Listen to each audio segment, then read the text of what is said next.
Today we will continue our look at colonial America by considering the three distinct colonial regions that emerged up and down the east coast of North America. Each region, New England, Middle, and Southern, had its own unique political, social, and economic characteristics, its colonial regions. So I provided you with a blank map of the original 13 colonies. Let's make sure we get these colonies filled in along with each of the colonial regions. We have New England, the Middle, and Southern regions. Today we're going to look at each one of these distinct colonial regions that emerges, and we're going to look at their political, social, and economic structure. Just one note about the map. Maine is not one of the original 13 colonies. It actually will not become a state until 1820 when we pass the Missouri Compromise. We'll deal with that when we get closer to the Civil War. So we'll start with the New England colonies. Let's make sure we know which colonies we're talking about. Massachusetts, Rhode Island, Connecticut, New Hampshire, and Vermont.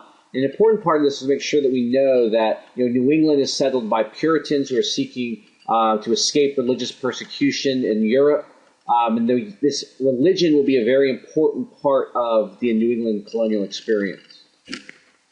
The economy of each of these colonial regions will be based on the environment in which the settlers encounter. Those coming to New England will encounter poor soil, it's very rocky. They'll have to rely on subsistence farming, which basically means they're making enough to feed themselves, not necessarily to trade. And instead, they're going to have to rely on industries and trade. So they're going to see abundant forests in the north will lead to a strong lumbering industry.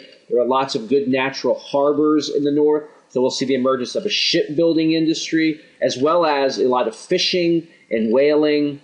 And as a result of the terrain, New Englanders had to rely on small-scale subsistence farming, as the land was not capable of producing the cash crops that we will see in the South. Subsistence farming is producing enough crops for oneself or family. As we move into the 18th and 19th centuries, it'll be the North that will lead the way in American manufacturing. The focal point in New England society will be religion. They'll base their communities around the teachings of the church. These are people who go to church often. They read the Bible every day. Their laws will be based on church teachings. Their leaders will be the people who lead the church. They'll believe in the Protestant work ethic, where they put a lot of value in hard work, and they're not worrying about worldly possessions. We'll see their concern for their communities that will lead to the reform movements we see pop up in the 19th century, things like the abolition movement, the women's rights movement, the temperance movement. And the goal in New England is to create small communities that are religiously pure. The goal is to have everyone on the same page with regards to religion. Those who are not on the same page will be cast away.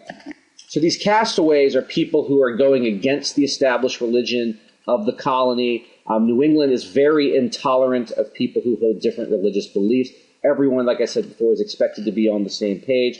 Roger Williams says that church leaders should not be government leaders. He says that there should be a separation of church and state. He's also calling for Native Americans to be reimbursed for land that the colonists have seized from them. In 1636, he'll be banished from Massachusetts, and he'll go on to form the Rhode Island colony. Anne Hutchinson teaches meetings in her home where she's challenging the teachings of the church. Again, challenging the church is not acceptable. Neither is a woman leading church groups. In 1638, she'll be banished from the Massachusetts colony, where she'll go on to join Roger Williams in Rhode Island. To understand this intolerance, we need to understand that Puritans believed they were God's elected people. They believed that they would be rewarded as a result of the pious lives that they led while on earth. Witchcraft becomes a way to explain why things went wrong, why there was a bad crop, why people die, why there's disease in their communities. And in Salem in 1692, there will be a supposed outbreak of witchcraft, and 20 people will be executed, another 100 will be put in prison, also 2 dogs will be killed. The Salem witch trials demonstrate the social and religious tensions that exist in the community, as the people who were accused tended to be from lower classes or people who were associated with individuals who challenged the church power structure.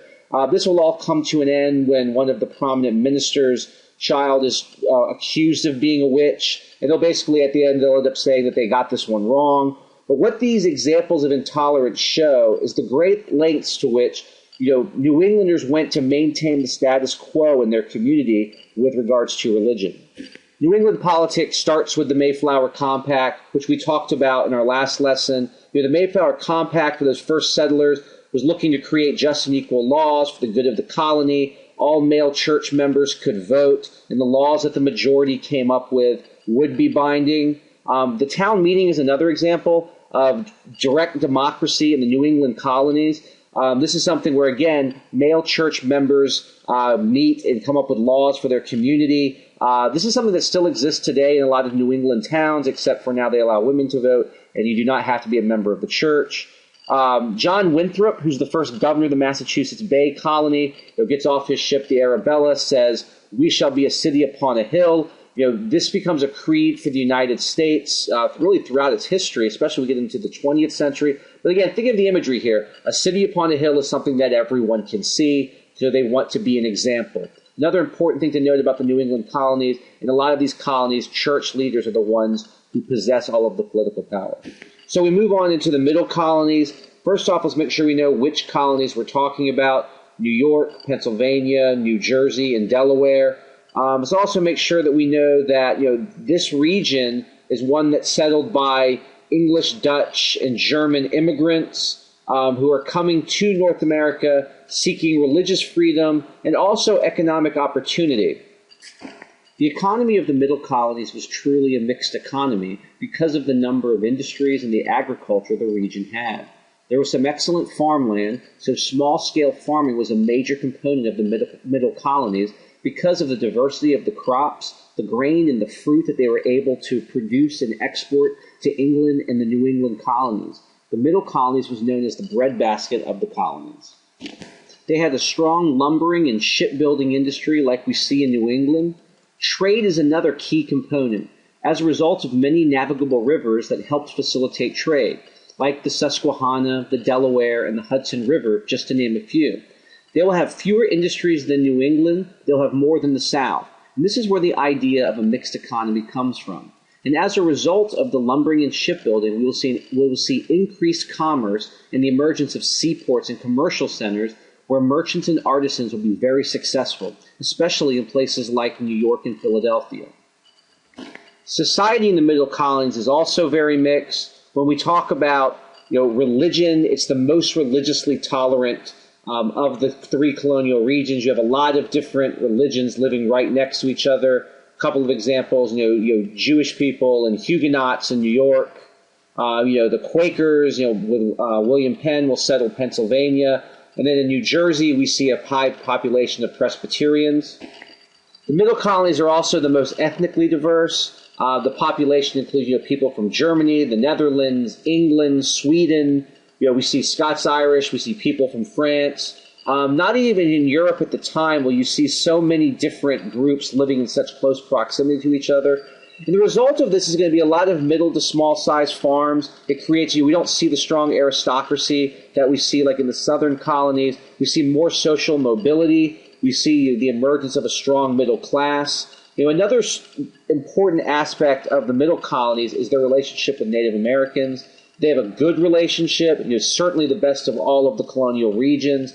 And this will lead to them being, more successful because they're not constantly at war with the people around them. William Penn, who is a Quaker and the founder of the Pennsylvania colony, will be one of the leaders in this regard in cultivating good relationships with Native Americans. Middle colonies are the most democratic of all the regions. We see, royal governors selected by, the King of England.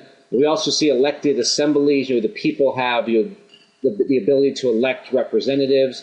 We also see, constitutions in these colonies that guarantee religious freedom. We see, they start to prohibit taxation without representation, which will be one of the big rallying cries of the American Revolution.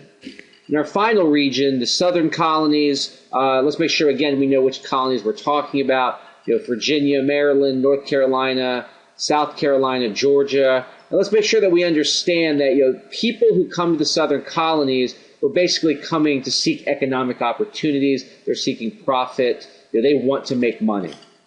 One word to sum up the southern economy is farming.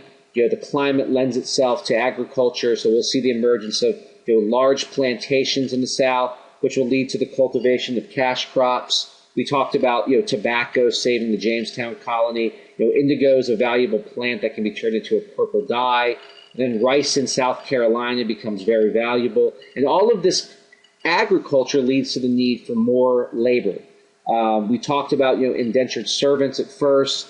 Then by the 18th century, southern plantations are worked by, African slaves. And we'll talk a little bit more about slavery in our next lesson. Southern society is dominated by what I call the landocracy. These are people who they own a lot of land, they come from prominent families, and these are people who own plantations, these are people who will have slaves, these are people whose children will be well educated, and they live on the East Coast. Obviously, that makes it easier to facilitate trade with Europe. This starts in the Tidewater region in Virginia. Those that aren't lucky enough to be in this class, the middle class and the poor farmers will settle in the frontier area. We'll see a lot of Scots-Irish in this area. They'll engage in subsistence farming. Let's remember that subsistence farming is, where you're growing enough to take care of your family. They're also, hunting and trading will be very important for them. This region is very sparsely populated. You're not going to see a lot of churches and schools. They're very expensive, and there's just not a high concentration of people in a given area. And lastly, the established church for the South is the Anglican Church, the official Church of England. Religion is important in the South, but not like it is in New England. It's more, the most important factor in Southern society is how much land you own.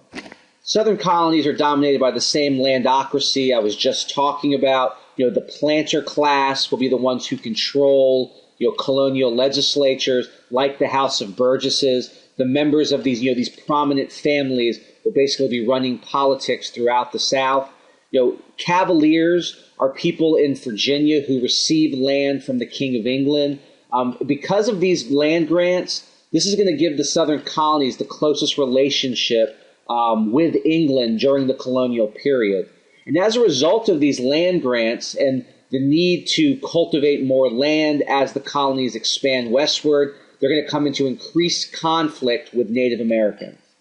And let's close the show with a brief overview of the impact of colonization on Native Americans. As I said last time, disease will be responsible for wiping out millions of Native Americans, whose immune systems are just not equipped to handle these new diseases that they encounter when they first come into contact with Europeans. As I said before, the middle colonies, through people like William Penn in Pennsylvania, will have the best relationship with Native Americans, especially when compared to the southern and the New England colonies. An example of this conflict in 1637, the Pequot Nation is almost wiped out when colonists they set the fort on fire, they surround it, and they shoot anyone, man, woman, or child, who comes running out of the fort. And this is just one of several examples of colonists and Native Americans coming into conflict. And then the expansionary tendencies of the colonists will lead to more and more conflict between Native Americans and colonists as the colonists continually push west. This will be a repeating trend throughout the 17th, 18th, and 19th centuries as Americans continue to redefine the frontier. And each time they redefine the frontier, it leads to more death and displacement of Native Americans. Next time, we will look at British colonial economic policy, the institution of slavery, a religious revival, and a turning point known as the French and Indian War. And until then, good night, Albuquerque.